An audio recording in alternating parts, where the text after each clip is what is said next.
So let me explain these for you. Primary polydipsia and diabetes insipidus, right? First of all, it is characterized by the production of large amount of diluted urine, may or may not present with thirst. इसका मतलब है कि जब ये patients urine pass करते हैं there will be a lot of water. Okay, water की concentration ज़्यादा होती है इनके यूरिन के अंदर। Next is urine specific gravity will be less than 1.006। Okay, urine osmolality usually less than 300 milliosmoles per kg. Why? Because ये जो आपके पास पेशेंट है जब ये यूरिन पास करता है, राइट, यूरिन के अंदर क्या होता है, यूरिन के अंदर H2O की कॉन्सेंट्रेशन ज़्यादा होती है। जब H2O की कॉन्सेंट्रेशन ज़्यादा होगी और इस यूरिन में सोडियम नहीं होगा, इलेक्ट्रोलाइट्स नहीं होंगे, एज अ रिज़ल्ट क्या होगा, इस यूरिन की ऑस्मोलिटी कम होगी। और ब्लड के अंदर जब सोडियम इलेक्ट्रोलाइट्स प्रेजेंट होंगे तो उसको हम क्या कहेंगे, increase osmolality of blood. Blood के अंदर ऑस्मोलिटी ज़्यादा होती है लेकिन यूरिन के अंदर ऑस्मोलिटी कम होती है। फाइन। सो बाकी इसमें ये बताया कि सेंट्रल डायबिटीज इंसिपिडस में भी transient if damage is below hypothalamic median eminence और in the posterior pituitary means ADH in hypothalamus can be still secreted systemically via portal capillaries in median eminence, right? Now you must remember one thing. This is the primary polydipsia. Then we have central diabetes and nephrogenic diabetes insipidus, right? अब primary पोलिडिप्सिया क्या है, नाम से ही जाहिर है। इसमें क्या होता है, पोलिडिप्सिया का मतलब है जब आप जब ज़्यादा पानी पीते हैं, राइट, मोर वाटर इनटेक। हाँ, यहाँ पे लिखा भी है, excessive water intake is called is primary polydipsia. अब ये लोग क्यों ज़्यादा पानी पीते हैं, इनके मतलब क्या मसला होता है इनको, right? First of all you need to understand कि there can be some kind of psychological problem. कुछ लोग होते हैं, आपको पता है ये क्या करते हैं, ये लोग एक दिन में जो है ना more than 12 litres of water P लेते हैं। ओके, अब नॉर्मली हम जैसे लोग क्या करते हैं, एक दिन में मोस्टली जो है मतलब नॉर्मली हम कितना पानी पीते हैं, 2 लीटर्स, 2.5 लीटर्स, राइट? लेकिन ये लोग जो है क्या करते हैं, 6 दिन का पानी एक दिन में पी जाते हैं। Okay, 12 litres, more than 12 litres of water. और इसको हम क्या कहते हैं, प्राइमरी पोलिडिप्सिया। या तो साइकेट्रिक इलनेस हो सकता है या तो फिर hypothalamic lesions affecting thirst centre. अगर आपके हाइपोथैलेमस के अंदर कोई लीजन हो, वो लीजन क्या करता है, वो लीजन आपके थर्स्ट सेंटर को स्टिमुलेट करता जाता है, जिसकी वजह से आपको थर्स्टी फील होने लगता है। ओके, आपको प्यास लगती है और आप पानी ज़्यादा पीते हैं। So there can be hypothalamic lesion. अच्छा, now this is something very obvious. Serum osmolality क्या होगा, सीरम के अंदर ऑस्मोलिटी कम होगी। क्यों? क्योंकि सीरम के अंदर या ब्लड के अंदर क्या होता है, सीरम या ब्लड के अंदर वो H2O की कॉन्सेंट्रेशन जब ज़्यादा होगी तो सोडियम इसके कंपेरेटिवली कम दिखने लगेगा ब्लड के अंदर, राइट? और सोडियम क्या है हमारे पास, सोल्यूट। सिंपल। तो क्या होगा, ये जो हमारा ब्लड है ना, इसके अंदर क्या होगा, इसके अंदर ऑस्मोलिटी कम होगी। क्यों? क्योंकि सोल्यूट कम होगा इसमें, right? In the lectures I explained in very detail.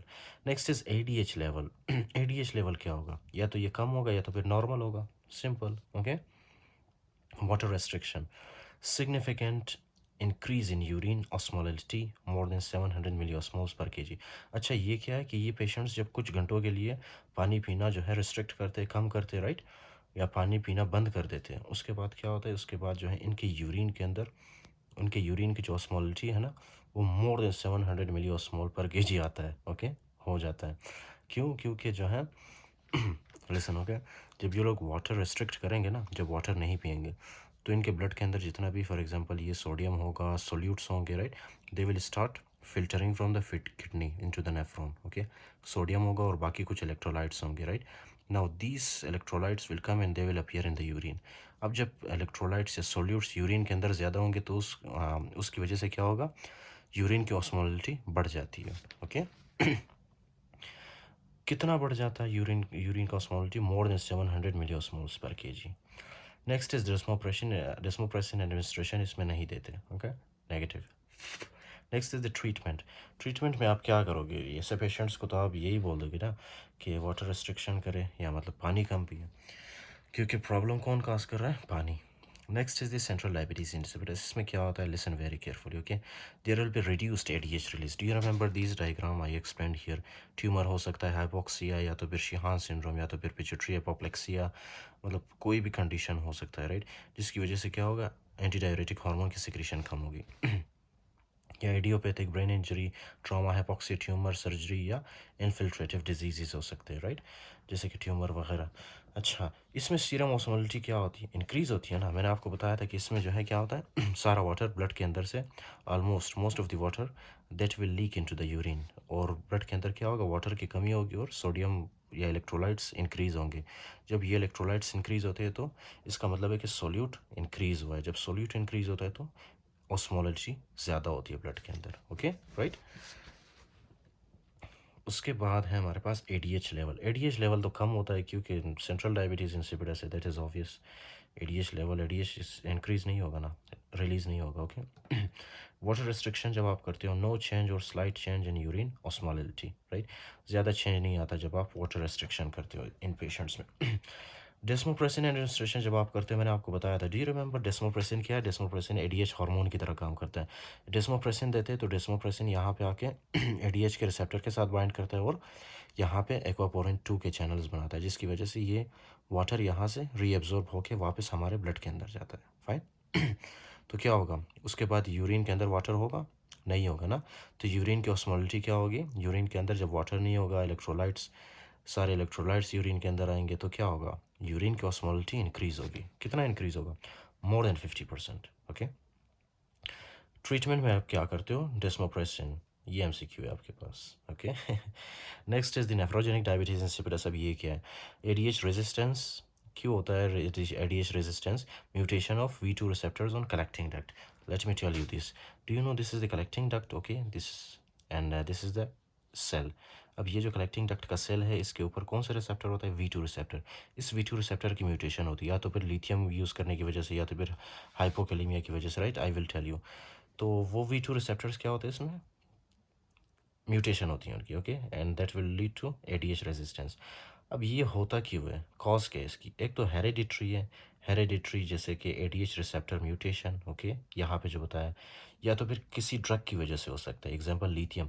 अच्छा, ये जो लिथियम है, this is the most common, ये एमसीक्यू में भी आया है। Okay, so you have to remember this is very important one. Okay, nephrogenic diabetes insipidus किस वजह से होता है? लिथियम की वजह से। दिस कैन बी और दिस कैन कॉज। ओके, और लिथियम हम क्यों लेते हैं? लिथियम जो है हम उन पेशेंट्स को देते हैं जो कि जिनको कोई साइकेट्रिक प्रॉब्लम हो। ओके, साइकेट्रिक प्रॉब्लम हो, उनको हम क्या देते हैं? लिथियम देते हैं, right. Next is the demeclocycline. Demeclocycline भी एक ड्रग है जो कि हम किस में देते हैं? SIADH में, syndrome of inappropriate antidiuretic hormone secretion.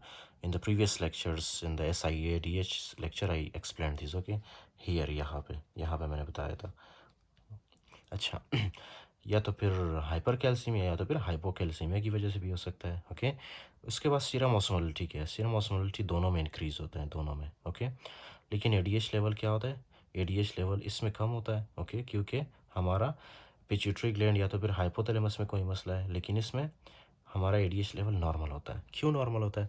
क्योंकि हमारा ये जो है, हमारे पास हाइपोथैलेमस, पिट्यूटरी ग्लैंड सारा नॉर्मल है और ये एडीएच सिक्रीट करते हैं। Okay, but this ADH can not work on the receptors. क्यों? क्योंकि ये जो रिसेप्टर्स हैं इनकी म्यूटेशन भी होती है। ओके, और इसी को हम क्या कहते हैं? Nephrogenic diabetes insipidus. क्यों?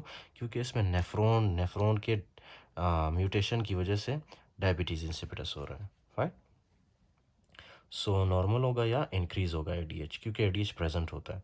नो चेंज और स्लाइट चेंज इन यूरिन ऑस्मोलॉजी जब आप वाटर रिस्ट्रिक्शन करते हैं। Next is the desmopressin administration. क्या होगा जब आप डेस्मोप्रेसिन देंगे? डेस्मोप्रेसिन तो काम ही नहीं करेगा। ओके, क्यों? क्योंकि डेस्मोप्रेसिन जब आप देते हो, डेस्मोप्रेसिन का काम क्या था? V2 रिसेप्टर्स को स्टिमुलेट करना। लेकिन डेस्मोप्रेसिन जैसे ही V2 रिसेप्टर के पास आता है, V2 रिसेप्टर क्या होती है? इसकी म्यूटेशन हुई होती है, राइट। तो डेस्मोप्रेसिन इसके साथ या मतलब इसको स्टिमुलेट ही नहीं कर पाता, जिसकी वजह से जब आप डेस्मोप्रेसिन एडमिनिस्ट्रेशन करते हो या टेस्ट करते हो, so you will see minimal change और इन यूरिन ऑस्मोलिटी ज़्यादा आपको नज़र नहीं आएगा चेंज। ओके, या तो फिर बिल्कुल नेगेटिव होगा। ट्रीटमेंट में आप क्या करते हो? Manage the underlying cause. Low sodium diet, you have to remember this. Okay, एक तो लो सोडियम डाइट देना है आपने, राइट। सोडियम डाइट आपने कम देना है, जैसे कि फॉर एग्जांपल सोडियम क्लोराइड नमक आप देते हो, राइट, उसमें भी सोडियम होता है। सो लो सोडियम डाइट देना है आपने।